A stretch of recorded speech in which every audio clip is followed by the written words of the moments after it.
First of all, Bill Gates doesn't hang. Warren Buffett doesn't chill. Jeff doesn't hang. Steve didn't hang. Dan doesn't chill. Only losers hang. Only fucking losers chill. Show me your friends and show you your future. You have to disassociate yourself with whomever that you're part of. Olympians congregate with our fellow Olympians. World-class athletes congregate with world-class athletes.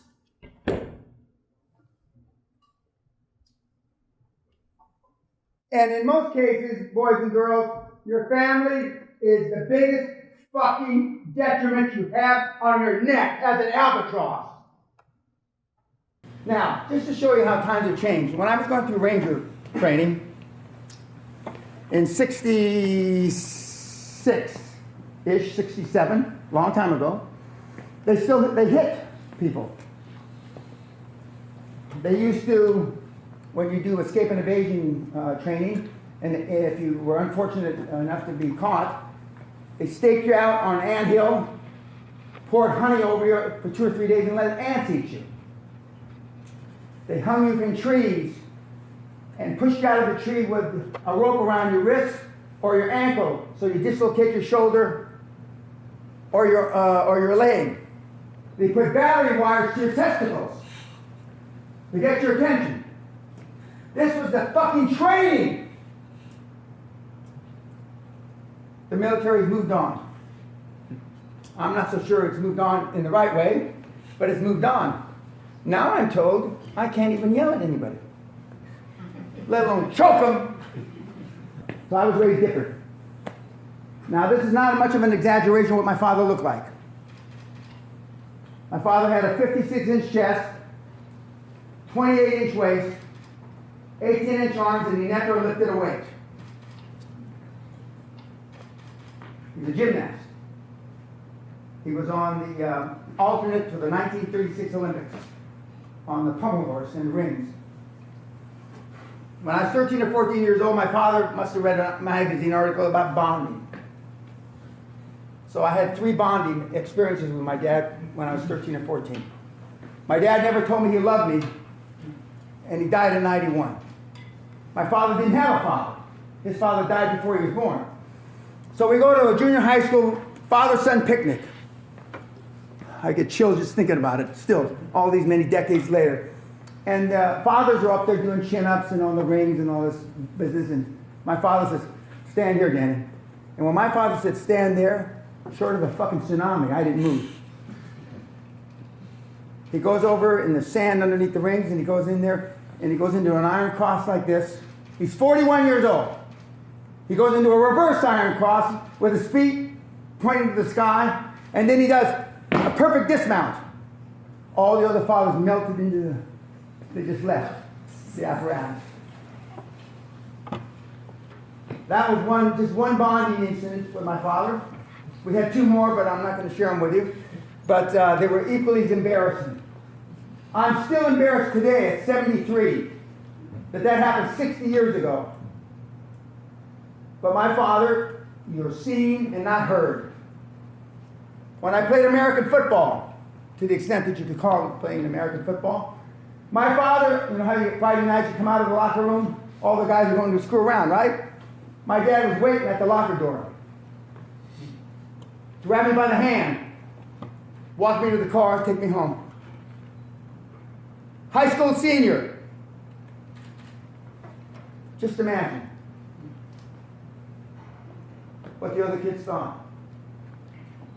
But Dad looked like that, and he carried a gun. So even though they might have thought my dad was a tyrant, nobody. My wife and I went to a 2-day funeral last year. I didn't know they had 2-day funerals, but this bitch had a 2-day funeral.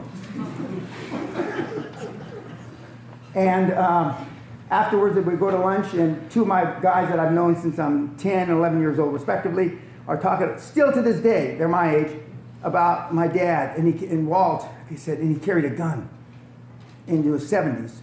because retired police. My dad was also CIA, and if you Google him, my father either killed between 13 and 23 people for the CIA, assassinated. He was linked to the assassination of John Kennedy, Robert Kennedy, Martin Luther King, fat Martin Luther King. Thank you. Yes, and Che Guevara.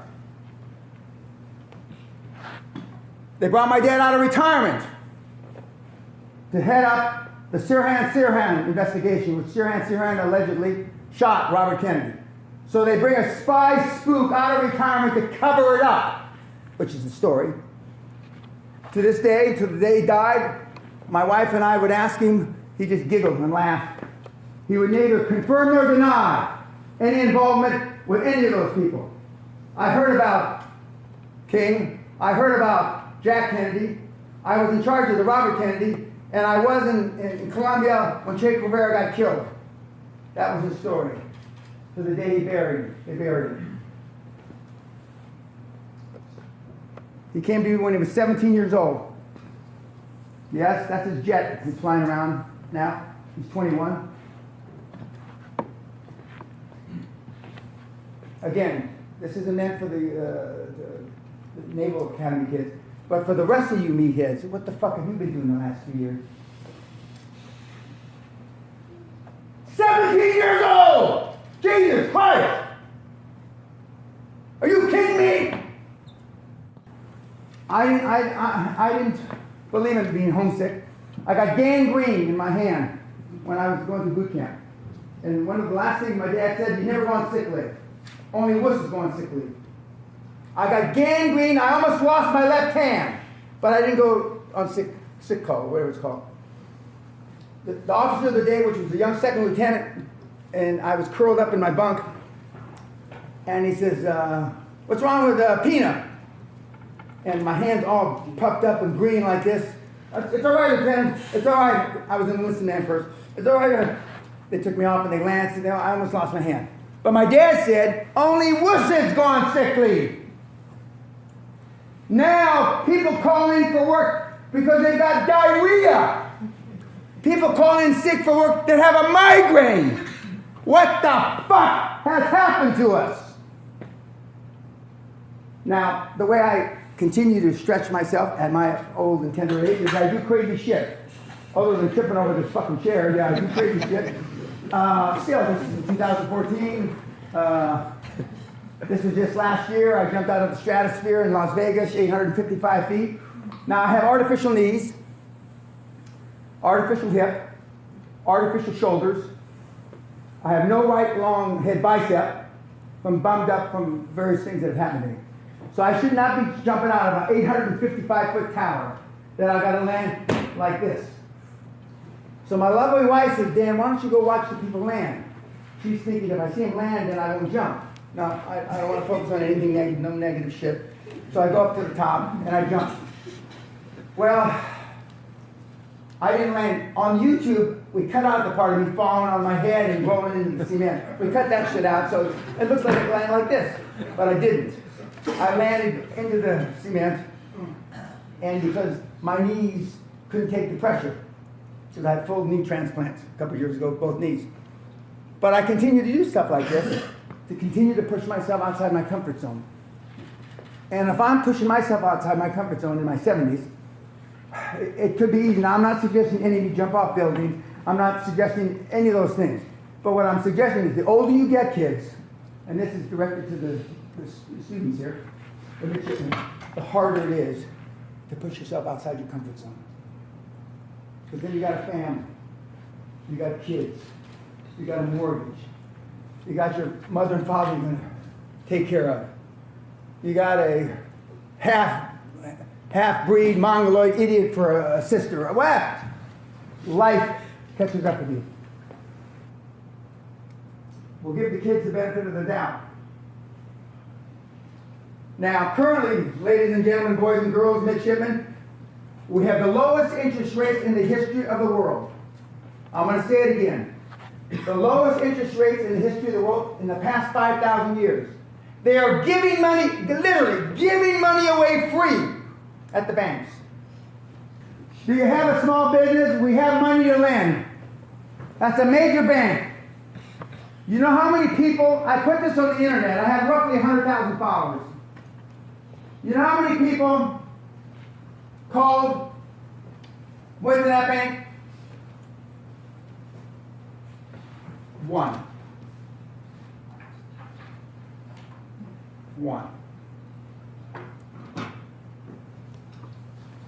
That's why, for you midshipmen, the world will be your goddamn oyster. Because nobody pulls the fucking trigger.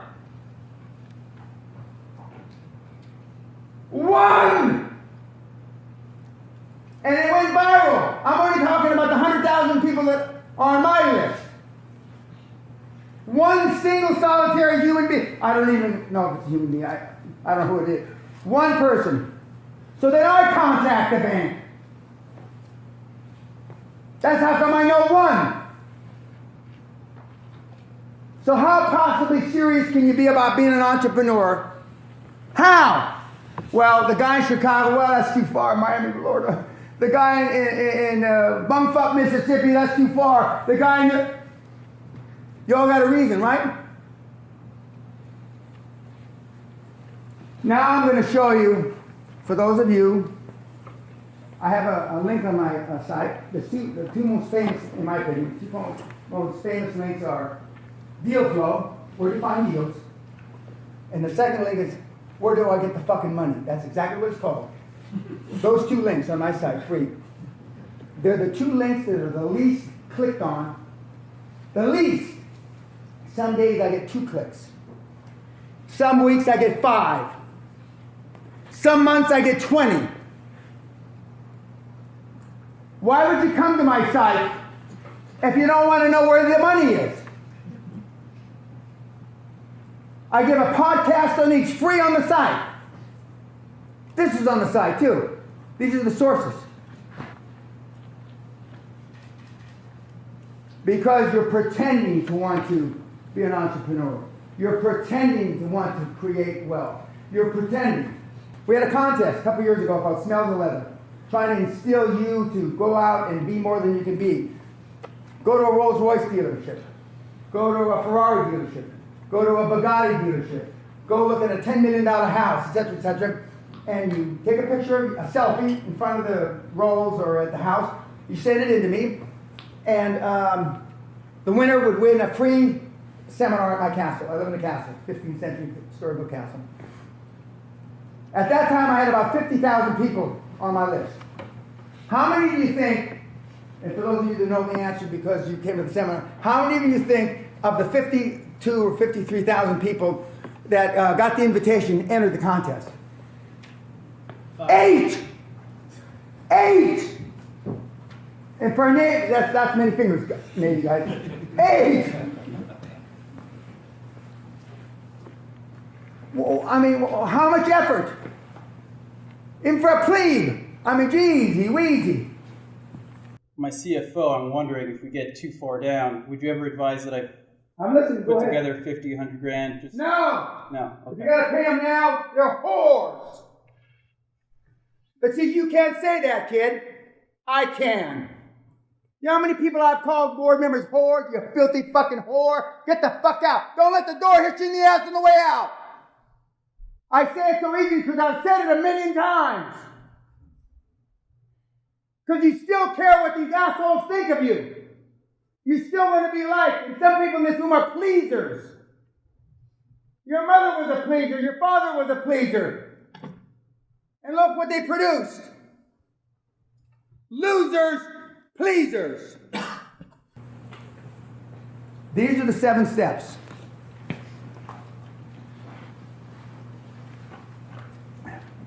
Tastes better with a beer. Oh, by the way, Warren Buffett has never had a drop of water to his lips in his whole life. His children say he has never drank water. He lives on cherry cokes and hamburgers. Our commander-in-chief lives on diet cherry cokes and hamburgers. Success leaves clues. Okay? You know why I don't like water? Fish fucking it.